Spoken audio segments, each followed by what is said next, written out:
అన్న మీ పేరు అన్న? నా పేరు రాజశేఖర్. ఏం చేస్తుంటారు? నేను ప్రైవేట్ ఎంప్లాయ్. ఇప్పుడు పట్టభద్రులకి ఎమ్మెల్సీగా పోటీ చేస్తున్నారు కదా నరేందర్ రెడ్డి గారు, ఆయన గురించి మీకు తెలుసా?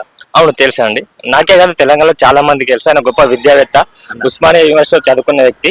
నిరుద్యోగుల గురించి చాలా విషయాలు ఆయనకు బాగా తెలుసు. అతను మాట్లాడుతున్న విధానాన్ని బట్టి అతను ఎంత గొప్ప ఉత్తముడో కూడా మనకు అర్థమవుతుంది. అతను చాలా మందికి ఎంప్లాయ్ ఇస్తున్నాడు. ప్రస్తుతం ఉన్నటువంటి నిరుద్యోగ సమస్య గురించి బాగా తెలిసిన వ్యక్తి కాబట్టి అతనికి తప్పకుండా మేము ఓటేస్తాం. మాతో పాటు నిరుద్యోగులంతా కూడా అతనికి మద్దతుగానే ఉన్నారు. 100% నరేంద్ర రెడ్డి సార్ గెలుస్తున్నారు. జేవీఎన్ఆర్ సార్. అన్న ఇప్పుడు మరి ఎమ్మెల్సీగా నరేందర్ రెడ్డి గారు గెలిచిన తర్వాత ప్రజలకి అందుబాటులో ఉంటారని మీరు అనుకుంటున్నారా? తప్పకుండా ఆయన అందరికి అందుబాటులో ఉంటారు. తన దగ్గర చదువుకున్నటువంటి పిల్లల యొక్క తల్లిదండ్రులు కూడా చెప్తున్నారు. ఆయన అన్ని విద్యా సంస్థలు జరుపుతున్నప్పటికీ కూడా ఏ ఒక్క పేరెంట్ వచ్చినా కానీ వాళ్ళకి చాలా సమయం కేటాయిస్తున్నారంట. అక్కడ పేరెంట్స్ కి అంత టైం కేటాయిస్తున్నారు కాబట్టి విద్యావేత్తలు అందరికీ కేటాయిస్తాడు. నిరుద్యోగుల సమస్యలు తప్పకుండా వింటాడు. అతను అంత సమయం వెచ్చిస్తానన్న ఉద్దేశంతోనే బరిలోకి దిగుతున్నారని అందరం చెప్తున్నారు. అందరి మాట కూడా ఎక్కడ మాట్లాడుకున్నప్పుడు కూడా విఎన్ఆర్ సార్ గురించే మాట్లాడుతున్నారు. మేము కూడా ఇక్కడ గ్రౌండ్స్ కి వచ్చినప్పుడు కూడా విఎస్ఆర్ సార్ గురించే మాట్లాడుతున్నారు. మేము లైబ్రరీకి వెళ్ళిన అక్కడ విఎన్ఆర్ సార్ గురించే మాట్లాడుతున్నారు. ప్రతి చోట విఎన్ఆర్ సార్ మాట వినబడుతుంది. తప్పకుండా ఆయన గెలుస్తారు. అంటే ఇప్పుడు బీజేపీ నుంచి కూడా అంజిరెడ్డి గారు పోటీ చేస్తున్నారు. సో ఎందుకంటే బీజేపీ వాళ్ళకి ఎందుకు ఓటు వేయలేకపోతున్నారు అందరు? మీరు బీజేపీకి ఓటేయకపోవడానికి మెయిన్ రీజన్ ఏంటంటే వాళ్ళు కేవలం ఒక కమ్యూనిటీని వాళ్ళు డివైడ్ చేస్తూ వాళ్ళు దాని గురించి చెప్తున్నారు తప్ప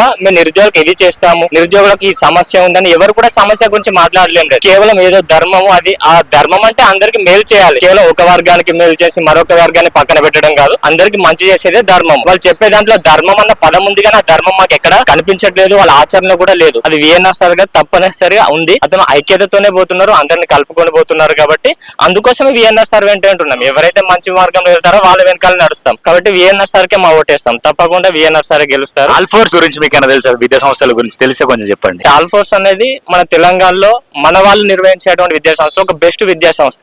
థ్యాంక్ యూ అన్న. Thank you. పేరేంటండి? షేక్ ఖాజామయ్య. ఇప్పుడు పట్టభద్రుల ఎమ్మెల్సీగా నరేందర్ రెడ్డి గారు పోటీ చేస్తున్నారు. మరి నరేందర్ రెడ్డి గారు గెలిచే ఛాన్సెస్ ఉన్నాయా? 100% ఉన్నాయి.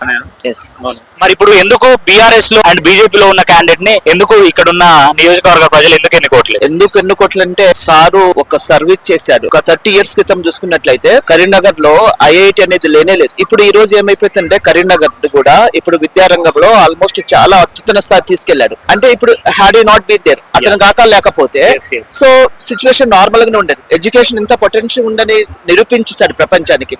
ద సేమ్ వే అలానే ఇప్పుడు ఇతను ఈ ఆల్ఫోర్స్ చూసిన తర్వాత వేరే ఎక్కడి నుంచో కూడా అంటే కోటా కాంచి, రాజస్థాన్ కాంచి, ఢిల్లీ కాంచి కూడా ఇన్స్టిట్యూట్ వచ్చేసినాయి. అంటే సార్ ఇనిషియేషన్ తీసుకోకపోతే sir is a pioneer in educational. మేము కూడా ఏం నమ్ముతున్నాం అంటే అలాంటిది ఏదో రాజకీయ రంగంలో కూడా ఒక విప్లవాత్మకంగా నడుస్తుందని మేము నమ్ముతున్నాము. మాతో పాటు స్టాఫ్ నమ్ముతున్నారు, ప్రజలు నమ్ముతున్నారు, కరీంనగర్ వాళ్ళందరూ నమ్ముతున్నారు. అతను ఓడిపోతే నష్టము కరీంనగర్ ప్రజలకి, అతన్ని గెలిస్తే కరీంనగర్ ప్రజలందరూ అదృష్టవంతులు. ఒకవేళ ఎమ్మెల్సీగా నరేందర్ రెడ్డి గారు గెలిచారు అనుకోండి, ఖచ్చితంగా ప్రజలకి అందుబాటులో ఉంటారని మీరు చెప్పగలుగుతారా? ఎందుకు అందుబాటులో ఉండడండి? సారు 2 బ్యాలెన్స్ చేసుకుంటాడు. అసలు ఈజ్ ఎ బ్యాలెన్స్డ్ పర్సన్. ఇప్పుడు చూసుకున్నట్లయితే మీకు తెలియదండి ఎంత బ్యాలెన్స్డ్ అంటే సారు. ఫర్ ఎగ్జాంపుల్ సారు పిల్లలతో మాట్లాడుతుంటాడు, పేరెంట్స్ తో మాట్లాడుతుంటాడు, మీడియాతో మాట్లాడుతుంటాడు, బిజినెస్ వాళ్ళతో మాట్లాడుతుంటాడు. సో సింగిల్ పర్సన్ ఎంత బ్యాలెన్స్ చేశాడు. ఆ బ్యాలెన్స్ లో ఇదొక పార్ట్ అయింది. సో ఇప్పుడు ఒకవేళ మీరు నరేందర్ రెడ్డి గారికి అనుగుణంగా మాట్లాడుతున్నారు కదా, ఎవరైతే అనుగుణంగా లేని వాళ్ళు, తెలియని వాళ్ళు, వాళ్ళకి ప్రజలకి ఏమైనా చెప్పాలనుకుంటే ఎందుకు ఓటేయాలో ఒక విషయం చెప్పండి. ఏ కమిటెడ్ లీడర్ కాబట్టి మనందరం వేయాలి, ఏ డెడికేటెడ్ లీడర్ కాబట్టి మనందరం వేయాలని కోరుతున్నాను. Thank you sir. Thank you so much sir. నమస్కారం. మీ పేరేంటి? నా పేరు Vennarajamalla, senior vice chairman SC department, Telangana Pradesh Congress committee. Narender Reddy గారు పట్టభద్రుల ఎమ్మెల్సీగా పోటీ చేస్తున్నారు కదా, సో నరేందర్ రెడ్డి గారు చెప్పాలంటే ఏం చెప్తారు? నరేందర్ రెడ్డి గారు విజయం తథ్యం.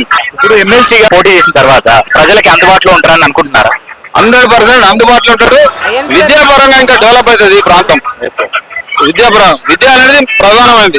నమస్కారం. మీ పేరేంటి? చంద్రశేఖర్ రెడ్డి. పట్టభద్రుల ఎమ్మెల్సీగా నరేందర్ రెడ్డి గారు పోటీ చేస్తున్నారు కదా, ఎలా ఉండబోతున్నారు? గెలుస్తా అనుకుంటున్నారా? 100% గెలుస్తారు. అంటే ఇప్పుడు ఎమ్మెల్సీగా ఒకవేళ నరేందర్ రెడ్డి గారు గెలిస్తే ప్రజలకి కానీ డిగ్రీ గ్రాడ్యుయేట్స్ కావచ్చు అందుబాటులో ఉంటారని మీరు చెప్తారా? అందుబాటులో ఉంటాడు సారు. 24 hours 365 days అవైలబుల్ ఉంటాడు. ఎనీ టైం ఏదన్నా అవసరం పడితే కూడా కాల్ చేస్తే లిఫ్ట్ చేస్తాడు, మాట్లాడతాడు. కాకపోతే చాలా మంది లిఫ్ట్ చేయాలంటారు కానీ లిఫ్ట్ చేస్తారు. మరి ఎందుకు వై నాట్ బీజేపీ ఎందుకు సపోర్ట్ చేయట్లేదు? సార్ లో ఉన్న భావాలన్నీ కూడా మాకు నచ్చినాయి. సార్ 100% చేస్తారు. మీ పేరేంటి? నా పేరు శిరీష్ కుమార్ అండి. ఇప్పుడు పట్టభద్రుల ఎమ్మెల్సీగా నరేందర్ రెడ్డి గారు పోటీ చేయబోతున్నారు. గెలుస్తారు అనుకుంటున్నారా, ఓడిపోతారా? 100% గెలుస్తారండి. భారీ మెజార్టీతో గెలవబోతున్నారు నరేందర్ రెడ్డి అన్న.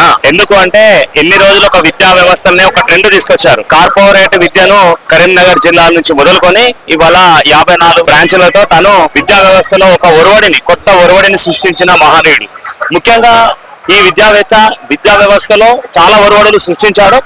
అదే విధంగా రాబోయే రోజులలో కూడా తను ఎమ్మెల్సీ ఎన్నికయ్యాక ఒక పెద్ద రోల్ ను పాటించబోతున్నారు. జాతీయ రాజకీయాలలో కూడా తనకంటూ ఒక స్థానాన్ని సంపాదించుకునే కెపాసిటీ నరేందర్ అన్నకు ఉన్నది.